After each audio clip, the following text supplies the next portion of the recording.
നമസ്കാരം. സ്ത്രീധന പീഡനം, ഗാർഹിക പീഡനം ഈ വിഷയങ്ങളിന്മേൽ എത്ര കാലം നമ്മൾ ചർച്ച ചെയ്യേണ്ടി വരും?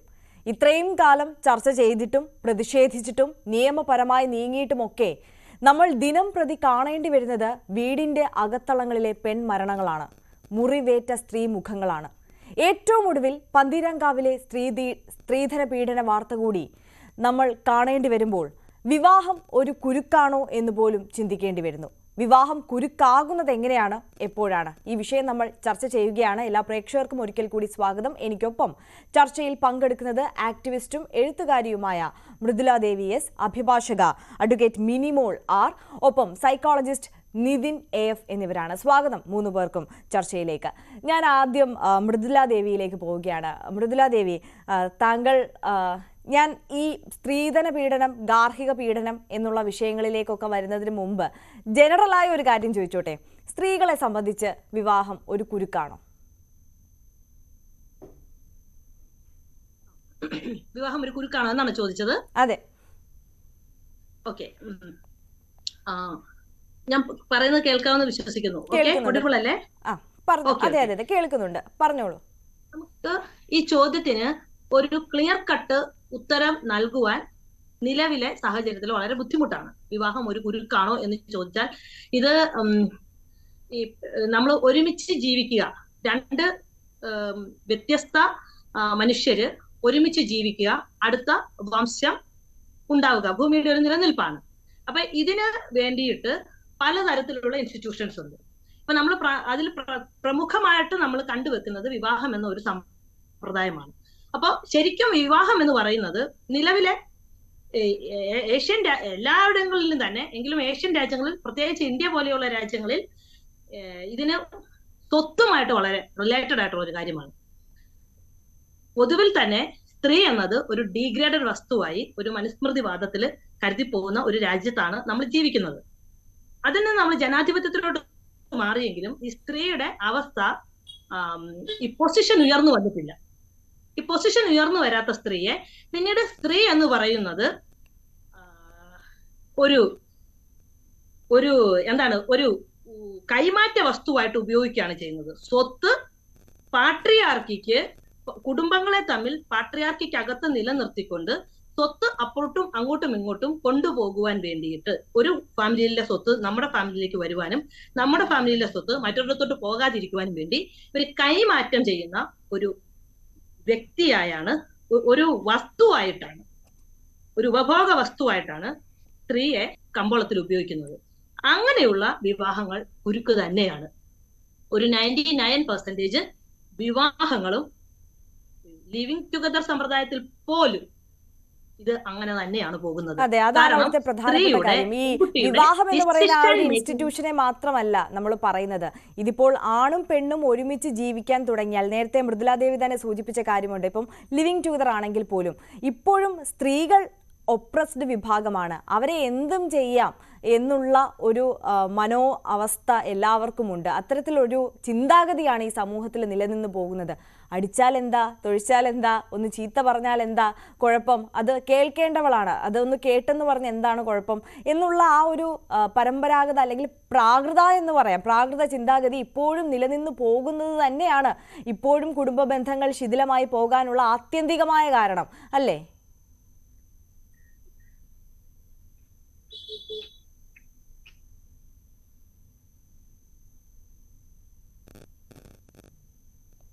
മൃദുലാദേവി കേൾക്കുന്നുണ്ടോ? ചോദ്യം ആരോടാണ്?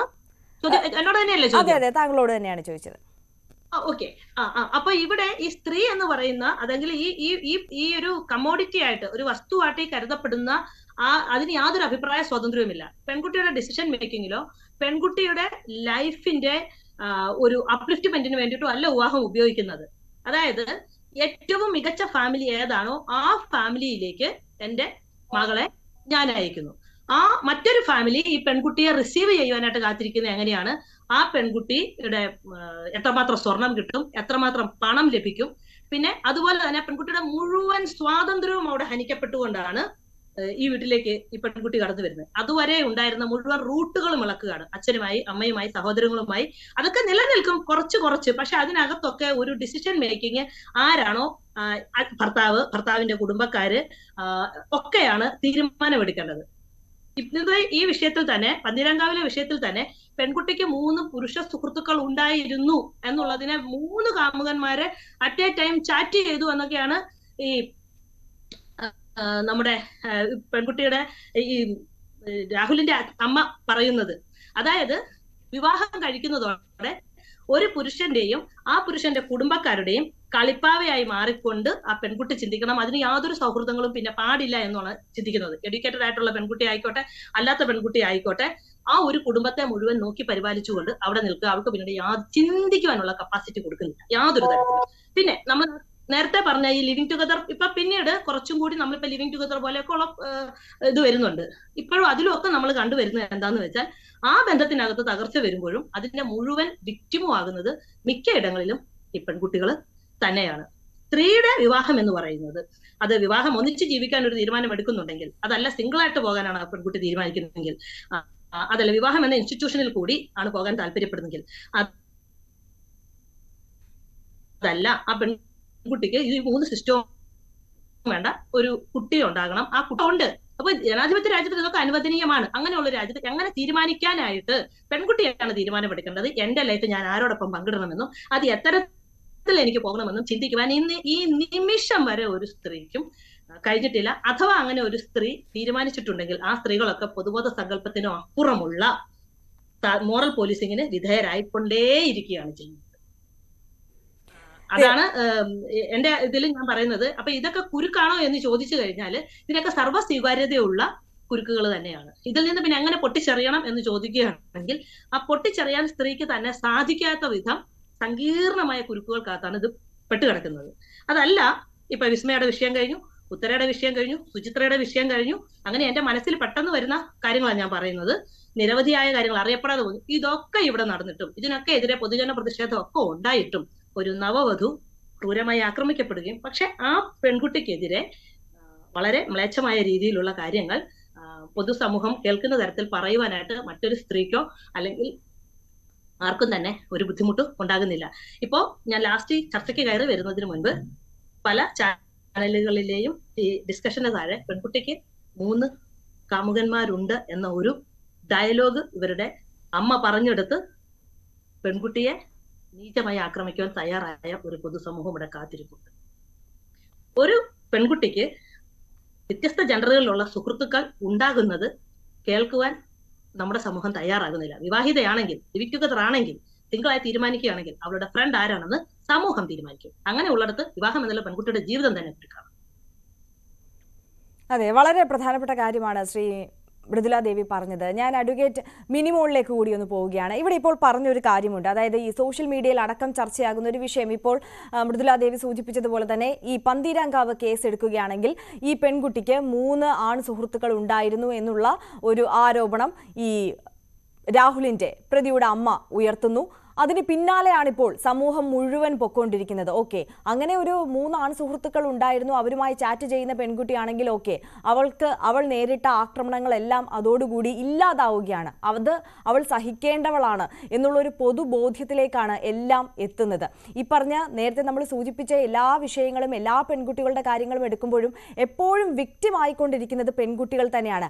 അവരെ മുൾമുനയിൽ നിർത്താൻ വേണ്ടി അല്ലെങ്കിൽ അവരെ കുറ്റാരോപിതരാക്കാൻ വേണ്ടി എന്തെങ്കിലും ഒരു പോയിന്റ് ഈ പറഞ്ഞ വിഷയങ്ങളിൽ, കേസുകളിലെല്ലാം പൊതുസമൂഹം എടുത്തുകൊണ്ട് വരും എന്നുള്ളതും ശ്രദ്ധേയമായ കാര്യമാണ്. ഞാൻ അഡ്വക്കേറ്റ് മിനിമോളോട് ചോദിക്കുകയാണ്, അതായത് ഇപ്പോൾ വിഷയം എന്തുമായിക്കോട്ടെ, അവർക്കിടയിൽ അവരുടെ ഓരോ കുടുംബ ബന്ധങ്ങളിലും നടന്ന വിഷയങ്ങൾ എന്തുമായിക്കോട്ടെ, ഇത്തരത്തിൽ ഒരാളെ ആക്രമിക്കാനുള്ള ലൈസൻസ് നിയമപരമായി ആർക്കുമില്ല, അതിനുള്ള അധികാരം ആർക്കുമില്ല. എന്ത് തെറ്റ് തന്നെ ആയിക്കോട്ടെ, ഏത് തരത്തിലുള്ള വിഷയത്തിന്മേലുള്ള വഴക്കായിക്കോട്ടെ അവർക്ക് തമ്മിൽ ഇടയിൽ ഉണ്ടായിട്ടുള്ളത്, പക്ഷേ ഇത്തരത്തിൽ ആക്രമിക്കാനുള്ള ഒരു ലൈസൻസ് അധികാരം ഒരു പുരുഷനും ഇല്ല, ഒരു സ്ത്രീക്കുമില്ല. ആർക്കും അങ്ങോട്ടും ഇങ്ങോട്ടും ദേഹോദ്രവം ഏൽപ്പിക്കാനുള്ള അധികാരമില്ല എന്നുള്ളതാണ്. ഇത് എത്രത്തോളം ആളുകൾക്ക് അറിയാം? ഇപ്പോഴും ഈ നമ്മൾ എഡ്യൂക്കേറ്റഡ് ആണ്, വിദ്യാസമ്പന്നരാണ്, ഉയർന്ന ജോലിയിൽ ഇരിക്കുകയാണ് എന്നൊക്കെ പറഞ്ഞാൽ പോലും ഇപ്പോഴും പല ആളുകൾക്കും പെൺകുട്ടികൾക്കടക്കം ഇത് അറിയില്ല എന്നുള്ളതാണ്. അടിച്ചാൽ സഹിക്കണം, അല്ലെങ്കിൽ അത് ഈ വിവാഹ ബന്ധത്തിന്റെ ഒരു ഭാഗമാണ്, അങ്ങനെയൊക്കെ സംഭവിച്ചു പോകും, അത് ക്ഷമിക്കാവുന്നതേ ഉള്ളൂ എന്നുള്ള തരത്തിൽ ചിന്തിക്കുന്ന ഒരുപാട് സ്ത്രീകൾ ഇപ്പോഴും വീടുകളിൽ ഉണ്ട് എന്നുള്ളതാണ് ആശ്ചര്യപ്പെടുത്തുന്ന കാര്യം. പക്ഷേ അത് അത്തരത്തിലല്ലല്ലോ. നിയമപരമായി നമുക്ക് ഈ വിഷയത്തെ എങ്ങനെ നേരിടാം? ഇപ്പോൾ ഒരടിയെങ്കിൽ ഒരടി, അത് അടിക്കാൻ പാടില്ല, അതിൽ തിരിച്ച് അതിനെ നിയമപരമായി തന്നെ എതിർക്കേണ്ട വിഷയം തന്നെയല്ലേ അഡ്വക്കേറ്റ് മിനിമോൾ? തീർച്ചയായും. കേൾക്കുന്നുണ്ടോ? കേൾക്കുന്നുണ്ട്, പറഞ്ഞോളൂ. ഓക്കെ. കാരണം എന്ത് തന്നെയായാലും ഒരു സ്ത്രീയെ അല്ലെങ്കിൽ പുരുഷനെ ആരെയും ഉപദ്രവിക്കാനുള്ള ലൈസൻസ് ആർക്കും തന്നെ ഇല്ല. ആദ്യമായി നമ്മൾ മനസ്സിലാക്കേണ്ടത് സ്ത്രീധന നിരോധന നിയമപ്രകാരം, അതായത് ഡൗറി പ്രൊഹിബിഷൻ ആക്ട് 1961 പ്രകാരം നമ്മുടെ നാട്ടിൽ സ്ത്രീധനം കൊടുക്കുന്നതും വാങ്ങുന്നതും കുറ്റമാണ്. അത് നിരോധിച്ചിട്ടുണ്ട്. അത് പലർക്കും, ഒരുപക്ഷെ എല്ലാവർക്കും അറിയാമെന്നിരിക്കെ ഇപ്പോഴും വിവാഹ സമയത്ത് നിങ്ങളുടെ പെൺകുട്ടിക്ക് നിങ്ങൾ എന്ത് കൊടുക്കും എന്നതിൽ തുടങ്ങി നിങ്ങളുടെ പെൺകുട്ടിക്ക് നിങ്ങൾക്ക് പറ്റുന്നത് കൊടുത്താൽ മതി എന്ന് വരെ ഇൻഡയറക്റ്റ് ആയിട്ടും ഡയറക്റ്റ് ആയിട്ടും സ്ത്രീധനം ആവശ്യപ്പെടുകയും അത് നൽകുകയും ചെയ്യുന്നുണ്ട്. ഒരുപക്ഷെ നമ്മുടെയൊക്കെ കുടുംബങ്ങളിൽ നടക്കുന്ന കാര്യമാണ്. ആദ്യമായി അവസാനിപ്പിക്കേണ്ടത് അവിടെ നിന്ന് തുടങ്ങണം. രണ്ടാമതായി, ഇനി ഒരു പെൺകുട്ടി വിവാഹം കഴിച്ചു പോയാൽ സ്ത്രീധനത്തിന്റെ പേരിലോ മറ്റെന്തിന്റെ പേരിലുമോ അവൾ ഭർതൃഗൃഹത്തിൽ പീഡനം അനുഭവിക്കേണ്ടി വന്നാൽ അവർക്ക് എന്തൊക്കെ സൊല്യൂഷൻസ് ഉണ്ട് എന്നുള്ളതാണ്. പലർക്കും അറിയാവുന്നതായിരിക്കും, എങ്കിലും അറിയാത്തവർക്കായി ഒന്നാമതായി നമുക്ക് ചെയ്യാൻ സാധിക്കുന്നത് തൊട്ടടുത്തുള്ള പോലീസ് സ്റ്റേഷനിലോ പ്രൊട്ടക്ഷൻ ഓഫീസറെയോ കാര്യം വിവരം അറിയിക്കുക. അത് പെൺകുട്ടിക്ക് നേരിട്ട് അറിയിക്കാം, അതല്ലെങ്കിൽ മറ്റാരെങ്കിലും വഴി അറിയിക്കാം. ഇനി അതല്ല, പെൺകുട്ടിക്ക് അറിയിക്കാനേ പറ്റാത്തൊരു സാഹചര്യമാണെങ്കിൽ ഒരുപക്ഷെ പൂട്ടിയിട്ടിരിക്കാം, അല്ലെങ്കിൽ പുറത്തു പോകാൻ കഴിയാത്തൊരു സാഹചര്യമായിരിക്കാം. അങ്ങനെ എന്തെങ്കിലും വന്നാൽ ആ പെൺകുട്ടിയുടെ അവസ്ഥയെക്കുറിച്ച് അറിയാവുന്ന ഏതൊരാളിനും ഈ കംപ്ലൈന്റ് കൊടുക്കാവുന്നതാണ്. പോലീസിനോ പ്രൊട്ടക്ഷൻ ഓഫീസർക്കോ ഈ പരാതി നൽകാവുന്നതാണ്. ഏതെങ്കിലും തരത്തിൽ ശാരീരികമായ ബുദ്ധിമുട്ടുകൾ, അതായത് ശാരീരികമായ പീഡനങ്ങൾ ഏൽക്കേണ്ടി വന്നാൽ അടിയന്തരമായ വൈദ്യസഹായം നേടുകയും അതിന്റെ രേഖകളും നമ്മൾ കരുതി വെക്കേണ്ടതും പരാതിയോടൊപ്പം ബോധിപ്പിക്കാവുന്നതുമാണ്.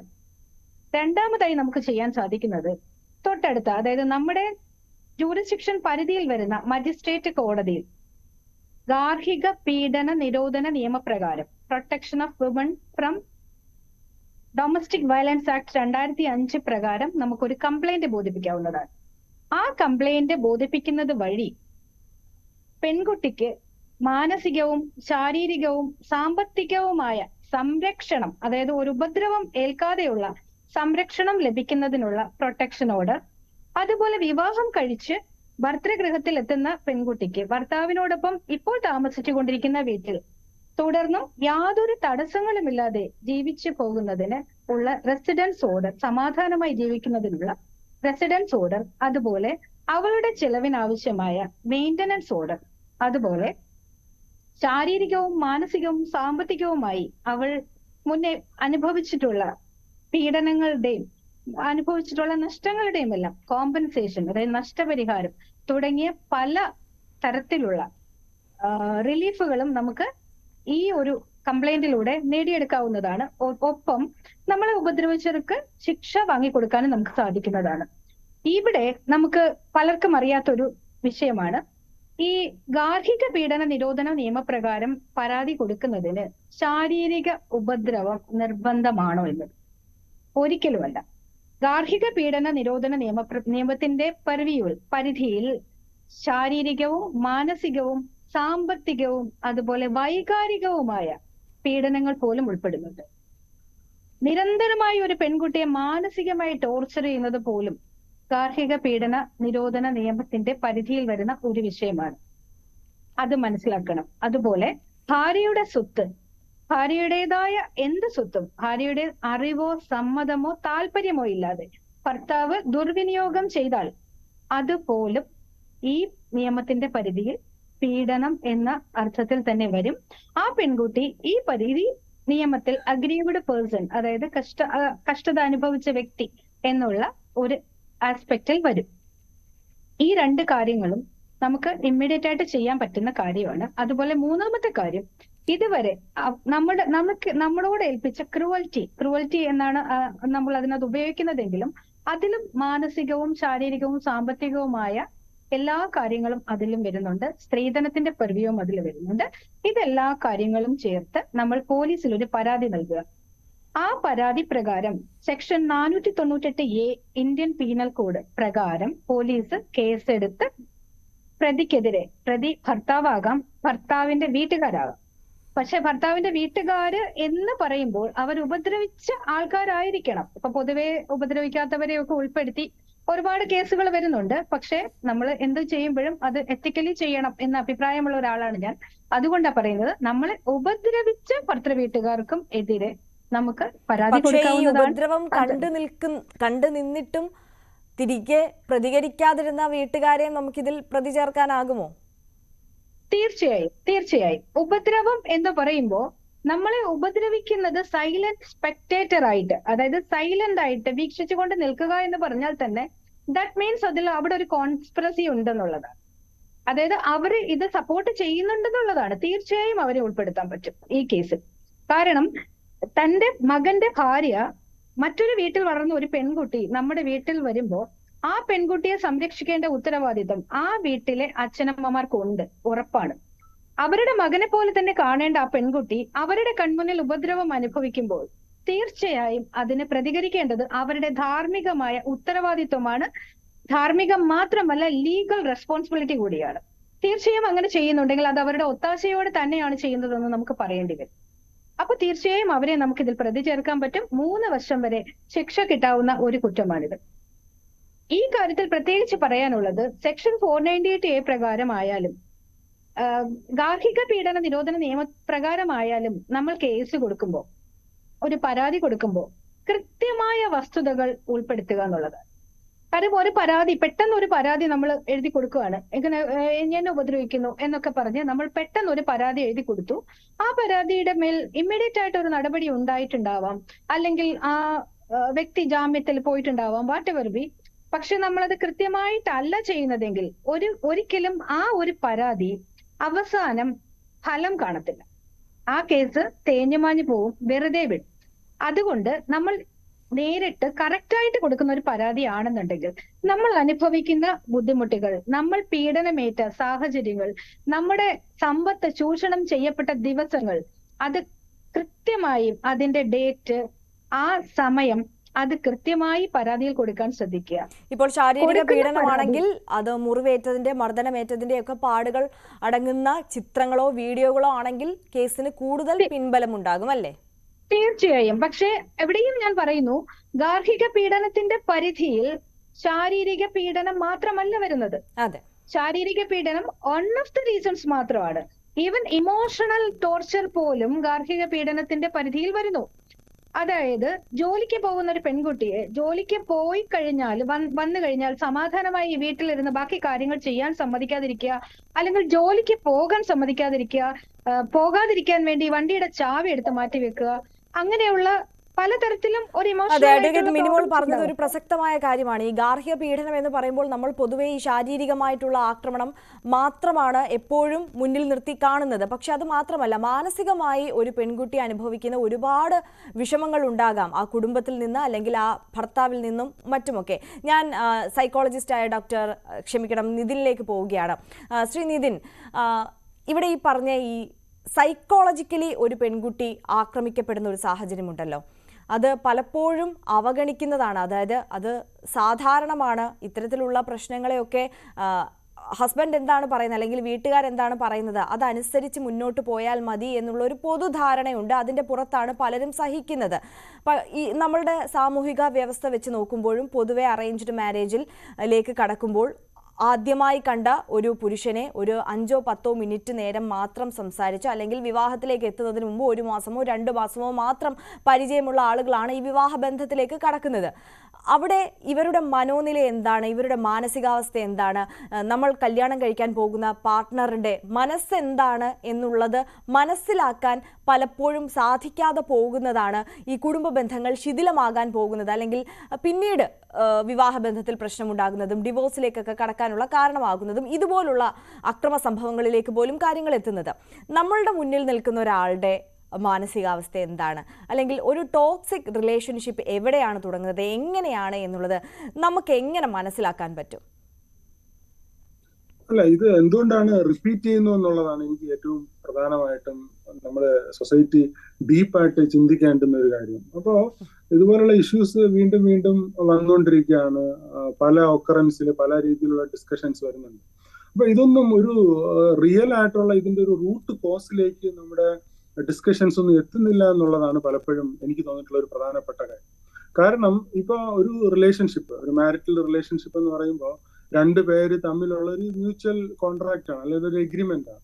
അപ്പൊ അത് ഫങ്ഷൻ ചെയ്ത് മുന്നോട്ട് പോകുമ്പോൾ വയലൻസിനെ നമുക്ക് ഒരിക്കലും സപ്പോർട്ട് ചെയ്യാൻ പറ്റില്ല. പക്ഷെ അതേസമയം ഈ ഒരു മാരിറ്റ് ഏത് റിലേഷൻഷിപ്പ് ആയിക്കോട്ടെ, ഞാൻ ഈ ഒരു സ്പെസിഫിക് കേസായിട്ട് പറയുന്നില്ല, പക്ഷെ പൊതുവില് മാരിറ്റൽ ലൈഫ് മുന്നോട്ട് പോകുമ്പോൾ ഈ നമ്മൾ ഡിസ്കഷനിലൊക്കെ വരുന്ന ഒരു കാര്യമാണ് എക്സ്ട്രാ മാരിറ്റൽ റിലേഷൻഷിപ്പും മാരിറ്റൽ ലൈഫും ഒരുമിച്ച് കൊണ്ടുപോകാൻ പറ്റുമോ എന്നുള്ളത്. പല ഫാമിലികളിലും അതൊരു വിഷയമാണ്, അല്ലെങ്കിൽ പല പോസ്റ്റ് മോഡേൺ സൊസൈറ്റി മുന്നോട്ട് വയ്ക്കുന്ന സോ കാൾഡ് പ്രോഗ്രസീവ് ആയിട്ടുള്ള പല ആശയങ്ങളും പ്രാക്ടിക്കലി ഇംപ്ലിമെന്റ് ചെയ്യാൻ പറ്റില്ല എന്നുള്ളത് ഒരു റിയാലിറ്റിയാണ്. അപ്പോ ഒരു സിസ്റ്റം, ഒരു മാരിറ്റൽ ലൈഫ് എന്ന് പറയുന്ന, അല്ലെങ്കിൽ മാരേജ് അല്ലെങ്കിൽ ഫാമിലി എന്ന് പറയുന്ന ഒരു എന്റർപ്രൈസസ് ഇത്രയും തൗസൻഡ്സ് ഓഫ് ഇയേഴ്സ് ആയിട്ട് അല്ലെങ്കിൽ ഹൺഡ്രഡ്സ് ഓഫ് ഇയേഴ്സ് ആയിട്ട് ഫങ്ഷൻ ചെയ്ത് വരുന്ന ഒരു സംഭവം, അത് പെട്ടെന്ന് അതിനെല്ലാം കൂടി അതെല്ലാം നമ്മുടെ സൊസൈറ്റിയെ നശിപ്പിക്കുകയാണ് അല്ലെങ്കിൽ ഡിസ്ട്രക്റ്റീവ് ആണോ ആക്കുന്നത് എന്നുള്ളത് നമ്മൾ ക്രിട്ടിക്കലി അനലൈസ് ചെയ്യേണ്ടുന്ന ഒരു കാര്യമാണ്. അല്ലാതെ ആ മാരിറ്റൽ സിസ്റ്റം എന്ന് പറയുന്നത്, അല്ലെങ്കിൽ മാരിറ്റൽ ലൈഫ് എന്ന് പറയുന്നത് എന്തുകൊണ്ടാണ് ഇങ്ങനെ പോകുന്നത്, അത് സൊസൈറ്റി ഹെൽപ്ഫുൾ ആണോ ആക്കിയിട്ടുള്ളത് അല്ലെങ്കിൽ ഡിസ്ട്രക്റ്റീവ് ആണോ ആക്കിയിട്ടുള്ളതെന്ന് നമ്മൾ വളരെ ഡീപ്പായിട്ട് ചിന്തിക്കേണ്ടുന്ന ഒരു കാര്യമാണ്. അല്ല ഒരു സൈഡ് മാത്രം നമ്മളിങ്ങനെ കേട്ടിട്ട് ഒരു മോണോട്ടോണസ് ആയിട്ട് പോയി കഴിഞ്ഞാൽ ട്രൂത്തും റിയാലിറ്റിയും എന്താണെന്ന് മനസ്സിലാക്കാൻ കഴിയില്ല എന്ന് മാത്രമല്ല, റിയൽ ആയിട്ടുള്ള പ്രോബ്ലത്തെ നമുക്ക് കൺഫ്രണ്ട് ചെയ്യാൻ കഴിയില്ല എന്നുള്ളതാണ് ഏറ്റവും പ്രധാനപ്പെട്ട കാര്യം. അപ്പോ മാരിറ്റൽ ലൈഫിന് ഫിറ്റ് ആയിട്ട് അല്ലാത്ത രീതിയിലുള്ള ബിഹേവിയർ, അത് ഹസ്ബൻഡിന്റെ ഭാഗത്ത് നിന്നാണെങ്കിലും അത് വൈഫിന്റെ ഭാഗത്ത് നിന്നാണെങ്കിലും, അത് ഉണ്ടാകുന്നതിന്റെ ഒരു സോഴ്സ് അത് നമ്മൾ കണ്ടെത്തി അത് അഡ്രസ് ചെയ്താൽ മാത്രമേ ഈ ഒരു പ്രോബ്ലത്തിനെ അഡ്രസ് ചെയ്യാനായിട്ട് പറ്റുള്ളൂ. ഇപ്പൊ ഒരു മാരിറ്റൽ ലൈഫ് ആകുമ്പോൾ ഹസ്ബൻഡിനും വൈഫിനും അവരുടേതായിട്ടുള്ള റോൾസും ഡ്യൂട്ടീസും റെസ്പോൺസിബിലിറ്റീസ് ഒക്കെ ഉണ്ട്. അതൊക്കെ മീറ്റ് ചെയ്യേണ്ടുന്ന വളരെയേറെ ആവശ്യകത ഉണ്ട്. അല്ലാതെ മാരിറ്റൽ ലൈഫിൽ നിന്ന് കിട്ടുന്ന എൻജോയ്മെന്റും അല്ലെങ്കിൽ പ്ലഷറും അത് മാത്രം നമ്മൾ എക്സ്പീരിയൻസ് ചെയ്തിട്ട് ഡ്യൂട്ടിയും റെസ്പോൺസിബിലിറ്റീസ് ഒന്നും ചെയ്യാൻ പറ്റില്ല എന്ന് പറയുമ്പോൾ അത് ഫങ്ഷൻ ചെയ്യില്ല. നമുക്ക് പെരിഫറൽ ആയിട്ട് ഇങ്ങനെ പറയാം, അല്ലെങ്കിൽ ആൾക്കാർ കേൾക്കുമ്പോൾ അവർക്ക് പെട്ടെന്ന് അപ്പീലിംഗ് ആയിട്ട് തോന്നുന്ന രീതിയിൽ പറയാമെന്നല്ലാതെ മാരിറ്റൽ ലൈഫിന് അതിൻ്റെതായിട്ടുള്ള ഡ്യൂട്ടിയും റെസ്പോൺസിബിലിറ്റീസും ഉണ്ട്. ഇനിയിപ്പോൾ ഈ ഡ്യൂട്ടിയും റെസ്പോൺസിബിലിറ്റിയും കുറിച്ച് പറഞ്ഞതുകൊണ്ടാണ്, ഈ ഡ്യൂട്ടിയും റെസ്പോൺസിബിലിറ്റിയും ഏറ്റെടുക്കാൻ തയ്യാറല്ല, അല്ലെങ്കിൽ അത്തരത്തിലൊരു റോളിലേക്ക് പോകേണ്ട എന്ന് പെൺകുട്ടികൾക്ക് തീരുമാനിക്കാനുള്ള ഒരു സ്വാതന്ത്ര്യവും അവർക്കുണ്ട്. അത് അങ്ങനെ തിരഞ്ഞെടുക്കേണ്ടത് കൂടിയാണ്. താങ്കളുടെ തന്നെ ഒരു പഠനത്തെക്കുറിച്ച് ഞാൻ അറിയുകയുണ്ടായി. ഈ അഭ്യസ്ത വിദ്യരായിട്ടുള്ള പെൺകുട്ടികൾ ഇപ്പോൾ വിവാഹം കഴിക്കുന്നില്ല എന്നുള്ള തീരുമാനത്തിലേക്ക് കൂടുതൽ പേർ എത്തുന്നു. ഒരു പക്ഷേ സാമൂഹികമായി നമ്മുടെ ചുറ്റുപാടും കാണുന്ന കാഴ്ചകൾ അത്തരത്തിലായതുകൊണ്ടാകാം. എന്തിനാണ് ഫിനാൻഷ്യലി ഇൻഡിപെൻഡന്റ് ആണെന്നുണ്ടെങ്കിൽ പെൺകുട്ടികൾക്ക് ഇനി എനിക്കൊരു തുണ വേണ്ട, അല്ലെങ്കിൽ ഇമോഷണൽ അറ്റാച്ച്മെന്റ് വേണ്ട എന്ന് തീരുമാനിക്കുകയാണെന്നുണ്ടെങ്കിൽ അതിനും തെറ്റ് പറയാനാകില്ലല്ലോ, അല്ലേ? അത് മാരിറ്റൽ ലൈഫിന് മുന്നേ, മാരിറ്റൽ ലൈഫിലേക്ക് പ്രവേശിക്കുന്നതിന് മുന്നേ ഡിസൈഡ് ചെയ്യേണ്ടുന്ന വളരെ പ്രധാനപ്പെട്ട ഒരു ഡിസിഷനാണ് എനിക്ക് മാരിറ്റൽ ലൈഫ് വേണോ വേണ്ടോ എന്നുള്ളത്. അപ്പോ ഇപ്പോ ഒരു പ്രധാനപ്പെട്ട ഒരു പ്രോബ്ലം, ഈ ഒരു പ്രൊപ്പഗാൻഡ നമ്മുടെ സൊസൈറ്റിയിൽ പെനിട്രേറ്റ് ചെയ്ത് വരുന്നത് അല്ലെങ്കിൽ പ്രൊപ്പഗേറ്റ് ചെയ്ത് പോകുന്ന ഒരു കാര്യം എന്താന്ന് വെച്ചാൽ, നമ്മൾ ഈ പറഞ്ഞ പോലെ മാരിറ്റൽ ലൈഫ് ഒരു ദുരന്തമാണ്, മാരിറ്റൽ ലൈഫിലേക്ക് കയറി കഴിഞ്ഞാൽ അതോടുകൂടെ ലൈഫ് തീരുന്നു. അങ്ങനെയുള്ള ഒരു ഫൂളിഷ് ആയിട്ടുള്ള സ്റ്റുപ്പിഡ് ഐഡിയ പ്രത്യേകിച്ച് നമ്മുടെ അക്കാഡമിക് ഇൻസ്റ്റിറ്റ്യൂഷൻസിലും നമ്മുടെ ക്യാമ്പസുകളിലും പോസ്റ്റ് മോഡേൺ സൊസൈറ്റിയിലും സോഷ്യൽ മീഡിയയിലൊക്കെ കാണുന്നുണ്ട്. അത് നമ്മൾ സൊസൈറ്റി വളരെ ക്രിട്ടിക്കലായിട്ട് ചിന്തിക്കേണ്ടുന്ന ഒരു കാര്യമാണ്. യഥാർത്ഥത്തിൽ അങ്ങനെയാണോ? അതിനെ റീപ്ലേസ് ചെയ്ത്, അല്ലെങ്കിൽ മാരിറ്റൽ ലൈഫിനെ റീപ്ലേസ് ചെയ്ത് കഴിഞ്ഞാൽ വേറെ എന്ത് സംവിധാനമാണ് അത് ഫില്ല് ചെയ്യാനായിട്ട് പോകുന്നത് എന്നുള്ളത് നമ്മൾ ചിന്തിക്കേണ്ടുന്ന ഒരു കാര്യമാണ്. അല്ലാതെ ഫ്രണ്ട്ഷിപ്പ് മാരേജോ അല്ലെങ്കിൽ ലിവിങ് ടുഗദറോ ഒന്നും അല്ല ഈ മാരിറ്റൽ ലൈഫ് ഇല്ലെങ്കിൽ അവിടെ ആ ഒരു ഗ്യാപ്പ് ഫില്ല് ചെയ്യാനായിട്ട് പോകുന്നത്. അപ്പോൾ ആ ഡ്യൂട്ടിയും റെസ്പോൺസിബിലിറ്റീസും വോളണ്ടറിലി മീറ്റ് ചെയ്യാൻ വില്ലിങ് അല്ലെങ്കിൽ ഓൾറെഡി ഇങ്ങനെയുള്ള ഒരു കമ്മിറ്റ്മെന്റിലേക്ക് വരാതിരിക്കുക എന്നുള്ളതാണ്. അവർ അവരുടേതായിട്ടുള്ള ലൈഫ് നോക്കി പോവുക, അതിൻ്റെതായ കോൺസിക്വൻസ് അവർ ഫേസ് ചെയ്യാം, അതിനുള്ള ഫ്രീഡം ഉണ്ട് എല്ലാ ആൾക്കാർക്കും. അതിൻ്റെതായ കോൺസിക്വൻസസ് ഉണ്ടാകും എന്നുള്ളത് നമുക്ക് പറയാൻ കഴിയുമോ? വിവാഹം കഴിച്ചില്ലെങ്കിൽ ഇപ്പം എന്താണ് സംഭവിക്കാൻ പോകുന്നത് എന്നുള്ള ചോദ്യം അവിടെ ഇല്ലേ ശ്രീനിധിൻ?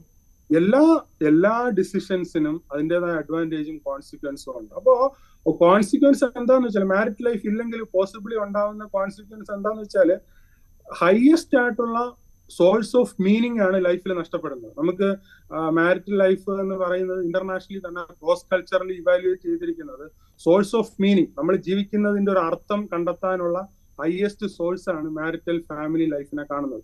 കരിയർ ബാക്കിയുള്ള കാര്യങ്ങളെല്ലാം തന്നെ സെക്കൻഡറി ആയിട്ടേ വരുന്നുള്ളൂ. അപ്പൊ മാരിറ്റൽ ലൈഫിലേക്ക് നമ്മൾ എൻ്റർ ചെയ്തില്ലെങ്കിൽ നമ്മൾ ഏറ്റവും സ്ട്രോങ് പോയിന്റ് എന്ന് പറഞ്ഞാൽ ഹയസ്റ്റ് സോഴ്സ് ഓഫ് മീനിങ് ലൈഫിൽ നഷ്ടപ്പെടുകയാണ്. ശ്രീ മൃദുല ദേവി, താങ്കൾ എങ്ങനെ കാണുന്നു ഇപ്പോൾ ശ്രീ നിതിൻ നടത്തിയ പ്രതികരണത്തെ? അങ്ങനെ സെക്കൻഡറി ആയിട്ടാണോ ബാക്കി വിദ്യാഭ്യാസവും കരിയറും ഒക്കെ വരേണ്ടത്? മാരേജ് ഇപ്പോഴും നമ്മളുടെ എല്ലാവരുടെയും ജീവിതത്തിൽ ഒരു പ്രധാനപ്പെട്ട പ്രൈമറി കാര്യമായിട്ട് കാണേണ്ട കാലമാണോ അല്ലെങ്കിൽ സാഹചര്യമാണോ? ഇനി അങ്ങനെ കാണേണ്ടതുണ്ടോ? ഇല്ലില്ല, ഞാൻ അങ്ങനെ കാണുന്നേ ഇല്ല. ഇപ്പൊ ഞാൻ തന്നെ എന്റെ മകളോട് പറഞ്ഞു കൊടുത്തിരിക്കുന്ന കാര്യം, ഇപ്പൊ എന്റെ മകള് പ്രായപൂർത്തിയായതാണ്, ഞാൻ മകളോട് പറഞ്ഞു കൊടുത്തിരിക്കുന്ന കാര്യം, അവൾക്ക് നിനക്ക് താല്പര്യമുണ്ടെങ്കിൽ ഫസ്റ്റ് എഡ്യൂക്കേഷൻ, വിദ്യാഭ്യാസം, ജോലിക്ക് ശേഷം സ്വന്തമായിട്ടൊരു വീട്. അത് വലിയ വീടോ വലിയമ്മ ഹർമ്മോ ഒന്നും ആയിരിക്കരുത്, ഒരു ചെറിയ വീട്.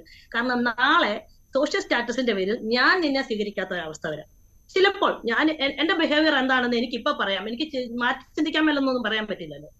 ഇതുപോലെ തന്നെ നാളെ എന്റെ പങ്കാളി എന്റെ മകളെ സ്റ്റാറ്റസിന്റെ പേരിൽ അവളെ സ്വീകരിക്കാത്ത ഒരവസ്ഥ വരാം. ഞങ്ങൾ രണ്ടും ഇല്ലാത്തൊരു ലോകത്തും അവൾ ഒറ്റപ്പെട്ടു പോയേക്കാം. അതുകൊണ്ട് സ്വന്തമായി ഒരു റൂമെങ്കിലുമുള്ള ഒരു വീടും ഉണ്ടാക്കി കഴിഞ്ഞിട്ട്, ഞാനിങ്ങനെ പറഞ്ഞു കൊടുത്തത് സാധ്യമാകണമെന്ന് എനിക്കില്ല. എന്റെ ഫാമിലിയിലെ മിക്ക കുട്ടികളോട് ഞാനത് പറഞ്ഞു കൊടുത്തിട്ടുണ്ട്, പരിചയക്കാരോട് പറഞ്ഞിട്ടുണ്ട്, ഞാനിപ്പോ പഠിപ്പിക്കുന്ന സ്കൂളിലെ കുട്ടികൾക്കും ഞാൻ അത് തന്നെയാണ് പറഞ്ഞു കൊടുക്കുന്നത്. അതിനുശേഷം നിങ്ങൾക്ക് താല്പര്യമുണ്ടെങ്കിലാണ് നിങ്ങൾ വിവാഹത്തിലേക്ക് എത്തിപ്പെടുക എന്നാണ് പറഞ്ഞത്. ഞാൻ ചെറിയൊരു ഉദാഹരണം പറയാം. നമുക്ക് പെട്ടെന്ന് ഒരു മഴ വരികയാണ്, ഒരു ബസ് സ്റ്റോപ്പിൽ നിൽക്കുകയാണെങ്കിൽ അവിടെ ഒരു വെയിറ്റിംഗ് ഷെഡ്, നമുക്ക് കുറച്ചു നേരം കയറി നിൽക്കാൻ ഒരു വെയിറ്റിംഗ് ഷെഡ് എങ്കിലും ഉണ്ട്. ഒരു വെയിറ്റിംഗ് ഷെഡ് ചിലപ്പോൾ മിക്ക ഇടങ്ങളിലും അതെങ്കിലും ഉണ്ട്. പക്ഷെ നമ്മൾ ഈ പറഞ്ഞ ഇപ്പൊ മിനിമാഡം ഒക്കെ പറഞ്ഞ ഈ പ്രൊട്ടക്ഷൻ സെന്ററുകളെ പറ്റി ഒന്നും അവബോധമില്ലാത്ത കുറെ മനുഷ്യരുണ്ട്.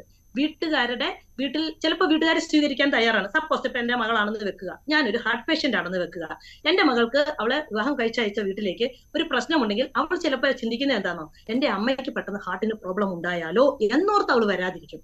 അപ്പോഴും വീടിനും അപ്പുറം ഒരു കൈത്താങ് പോലും ഇല്ലാത്ത നിരവധി പെണ്ണുങ്ങളുണ്ട്.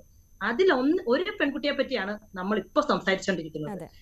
ഞാൻ എന്നെ കേൾക്കുന്ന എല്ലാ പെൺകുട്ടികളോടും പറയുന്നത്, നിങ്ങൾ ജീവിച്ചിരിക്കുക എന്നുള്ളത് നിങ്ങളുടെ ആവശ്യമാണ്. ഒരു ഘട്ടത്തിൽ ചിലപ്പോൾ നിങ്ങളുടെ അച്ഛനോ അമ്മയ്ക്കോ സഹോദരങ്ങൾക്കോ പോലും അതിനകത്ത് തീരുമാനമെടുക്കുവാനായിട്ട് സൊസൈറ്റിയെ നോക്കേണ്ടി വരും. കാരണം നമ്മുടെ പോലീസ് എന്ന് പറയുന്ന സംവിധാനത്തിനകത്ത് പോലും, അതുപോലെ ജുഡീഷ്യൽ സംവിധാനത്തിനകത്ത് പോലും പാട്രിയാർക്കി വളരെ ശക്തമായി നിലകൊള്ളുന്നുണ്ട്.